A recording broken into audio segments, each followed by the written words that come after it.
해상에서 배나 항구를 공격하고 약탈하는 행위로 정의되는 해적 행위. 역사 속에서 해적들은 항상 자신의 깃발과 함께 독립적으로 움직이는 외부인이 아니었고, 때로는 해적 행위가 정당한 전쟁 행위로 간주되며 정부에 의해 행해질 때도 있었습니다. 지중해 해적의 역사는 기원전 14세기 이집트 파라오 아케나텐 시대까지 거슬러 올라갈 정도로 긴 이야기를 가지고 있습니다.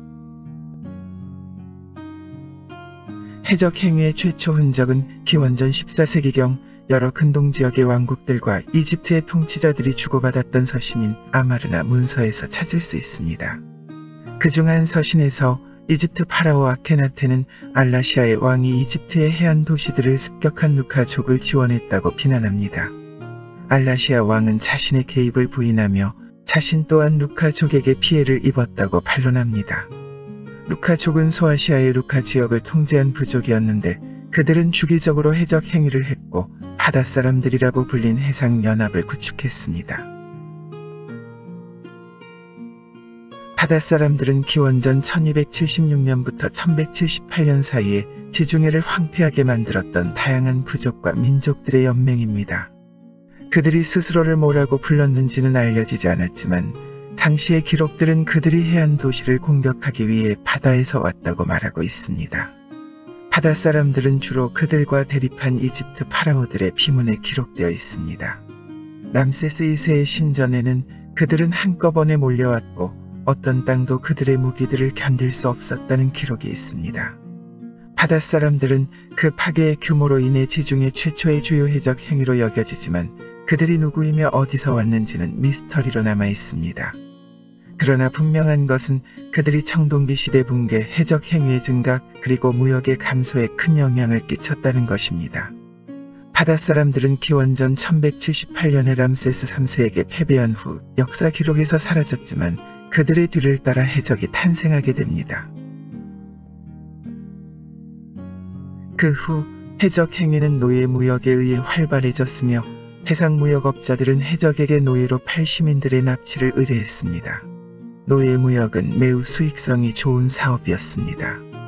로마 제국 시대에는 건강한 성인 남성 노예가 오늘날 300만원, 성인 여성은 오늘날 240만원 정도에 거래되었습니다. 노예는 포로였거나 빚을 갚기 위해 자신을 팔거나 같은 이유로 자식을 팔았던 사람들도 있었지만 해안 도시나 항구에서 해적들에게 납치된 경우도 많았습니다. 해적들은 시민들을 납치할 경우 그들을 운반하고 배에 싣는 일 외에는 다른 비용이 들지 않아서 높은 이윤을 낼 수 있었습니다. 노예 무역과 가장 밀접한 관련이 있는 악명 높은 해적은 티레니아인들입니다. 기원전 7세기경의 호메로스 창가에는 티레니아인들과 포도주의 신 디오니소스의 일화가 있습니다. 티레니아 해적들이 잘생긴 한 청년을 납치했는데 그 청년은 자신이 포도주의 신 디오니소스라고 경고하지만 그들은 그것을 무시하고 항해를 계속합니다. 그러자 디오니소스는 배의 밑바닥에서 거대한 포도 덩굴이 터져나오게 하고 짐승들을 나타나게 해 해적들을 공격합니다. 해적들은 바닷속으로 뛰어들어 탈출하려고 하지만 그 순간 돌고래로 변해버립니다. 이 장면은 현재 이탈리아 바르도 국립박물관에 소장되어 있는 이 모자이크에 잘 묘사되어 있습니다. 대부분의 해적들은 불법적인 일을 하지 않으면 윤택한 생활을 할 수 없다고 판단한 사람들이었습니다. 예를 들어 실리시아 해적들은 대부분 바위투성이 산악지역의 해안 출신이었는데 이들은 그곳에서 농사가 어려워 충분한 생활을 하지 못한다고 느끼자 자신의 작은 배를 이용하거나 선원으로 합류해 해적이 된 것이었죠. 해상무역과 여행은 육지에서 낮은 계급이었던 농부어부 또는 기술자였던 이들에게 계급 상승의 가능성을 제공했기 때문에 아주 매력적이었을 것입니다.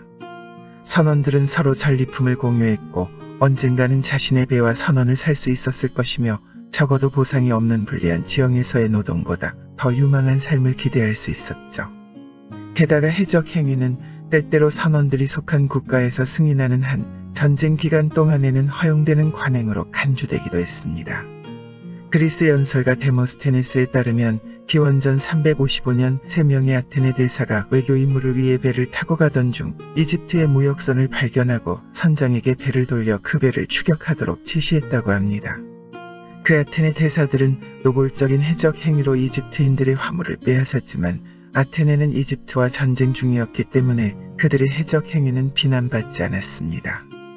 이를 통해 알 수 있듯이 해적 행위가 적대국에 대한 것이라는 것을 증명할 수 있는 한 그것은 정당한 전쟁 행위로 간주되었습니다. 해적선의 전형적인 형태는 램버스였습니다. 그것은 작고 민첩해 연안을 쉽게 항해할 수 있었고 다른 선박을 가로채고 탑승하기에 유리했으며 게다가 망과 항구로 사라지기도 쉬웠죠. 이 램버스 스타일의 배를 처음 건조했으며 해적을 군사전술로 가장 잘 사용한 국가는 발칸반도의 일리리아였습니다. 일리리아의 아르디아이족 여왕 테우타는 그녀의 백성들에게 해적 행위를 조장했습니다. 테우타의 해적들은 자주 로마의 이익을 침해했었는데 참고 있던 로마는 테우타가 그들이 보낸 대사를 죽였을 때 집정관 알비누스와 그의 함대를 보내 그녀를 공격했고 그것이 일리리아 전쟁의 시작입니다. 테우타는 전쟁에서 패배했으며 전설에 따르면 그녀는 기원전 227년에 스스로 목숨을 끊습니다. 그 후 일리리아와 로마의 전쟁은 기원전 168년 3차 일리리아 전쟁까지 간 후에야 일리리아의 멸망과 함께 막을 내립니다. 일리리아 이후 가장 활동적이었던 해적들은 크레타 섬의 항구에서 왔습니다. 크레타 해적들의 주요 목표 중 하나는 로도스 섬이었고 지속된 손실에 지친 로도스 정부는 마침내 크레타 해적들을 소탕하기로 합니다. 그들은 상선에 무장을 시키고 군함을 건조하여 순찰대를 운영합니다. 그 계획은 매우 효과가 있었기에 에게해 해적은 거의 존재하지 않게 되었고 로도스는 부유한 무역 중심지로 번성했습니다. 로도스는 그 후로도 기원전 200년까지 해적 행위를 줄이는 데 힘썼습니다. 그러나 기원전 167년 로도스와 대립 중이었던 로마는 로도스의 무역 독점을 방해하기 위해 자신들이 지배하던 델로스 항구의 세금을 없애버립니다. 로도스는 항구를 통해 얻는 각종 세금으로 순찰대의 비용을 충당하고 있었는데 델로스가 면세양이 되자 많은 상인들이 그곳으로 옮겨가기 시작했고 로도스는 더 이상 해적 행위를 막을 순찰대를 유지하기 어려워졌습니다. 그러자 자연스럽게 에게해와 지중해에서 해적들은 다시 나타났고 로마 무역상들이 델로스를 이 지역에서 가장 악명 높은 노예 시장으로 만들자 해적 행위는 훨씬 더 번성하게 됩니다. 델로스에서 노예를 팔던 해적들 중에는 오늘날 가장 잘 알려져 있고 당대에 가장 악명 높았던 실리시아 해적들도 있었습니다. 실리시아 섬은 많은 수로를 가지고 있어 크기가 작은 해적선들이 항구로 쉽게 접근하고 쉽게 사라지고 숨을 수 있었기 때문에 해적들에게 매우 매력적인 곳이었습니다. 그들은 계속 그들의 세력을 키워나갔지만 기원전 103년 해적 문제의 심각함을 인지한 로마는 마르쿠스 안토니우스 장군을 파견하여 실리시아를 정복했고 기원전 67년까지 폼페이우스 장군은 해적들을 소탕하는 작전을 펼칩니다. 폼페이우스는 지중해를 13개 구역으로 나누고 각각의 함대와 사령관들을 배치했습니다. 한 구역에서 해적들을 소탕하면 그 함대는 다음 구역에서 다른 함대와 합류하는 방식으로 실리시아 해적들을 마지막 구역으로 몰아내어 마침내 그들을 물리쳤습니다. 붙잡힌 해적들은 대부분 십자가에 못 박히거나 참수되거나 노예로 팔려갔지만 폼페이우스는 재활의 기회를 주기도 하였으며 일부 해적들은 실리시아 중부로 가서 농부로 일하며 지역 사회의 구성원이 되었습니다. 폼페이우스의 승리는 역사학자들에 의해 지중해 해적의 종말로 종종 언급되기도 하지만 사실은 그렇지 않았습니다. 그 후로도 로마는 여전히 노예를 필요로 했고 노예 무역이 계속되는 한 해적은 여전히 그것의 중심 중개인이었습니다.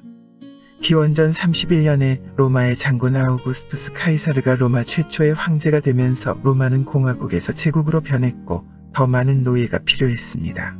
그로 인해 실리시아 해적들이 다시 활동하게 됩니다. 실리시아 해적들은 합법적인 상인으로 가장해 순진한 시민들을 자신들의 배로 유인해 납치했습니다. 이전과 달리 로마는 이 관행을 중단하기 위해 아무 조치도 취하지 않았습니다. 로마는 해적들로부터 이익을 얻고 있었고 실리시아 해적들은 사실상 로마 제국을 위해 일하고 있던 것이었습니다. 그들의 도시 시대는 지중해 노예 무역의 행정 중심지였으며 그 덕분에 가장 부유한 도시 중 하나가 되었습니다. 로마 노예 상인들은 기념비적인 문, 아폴로 신전, 림파에움, 목욕탕, 그리고 15,000명 이상을 수용할 수 있는 대극장을 건설하기 위해 이 도시에 아낌없이 돈을 쏟아부었습니다. 오늘날 시대에서는 이 모든 건축물의 폐허를 볼 수 있지만 그것들이 노예 무역의 자금으로 지었다는 사실은 간과되는 경우가 많습니다. 그 이후로도 지중해의 해적 행위는 항상 그랬던 것과 같은 이유로 계속되었습니다. 그것은 많은 돈을 벌 수 있는 방법이고 다른 사람의 비용으로 사회적 지위 상승, 여행 및 흥분의 기회를 제공했기 때문입니다. 다른 사람의 생계를 훔치는 것이 자신들의 생계를 스스로 유지하는 것보다 쉽다고 생각하는 것이 해적들의 사고방식입니다. 이것은 바로 오늘날에도 해적 행위가 계속해서 번성하는 이유이기도 하며 해적은 보다 발전된 기술과 다양한 종류의 선박으로 바다의 지속적인 위협으로 남아 있습니다.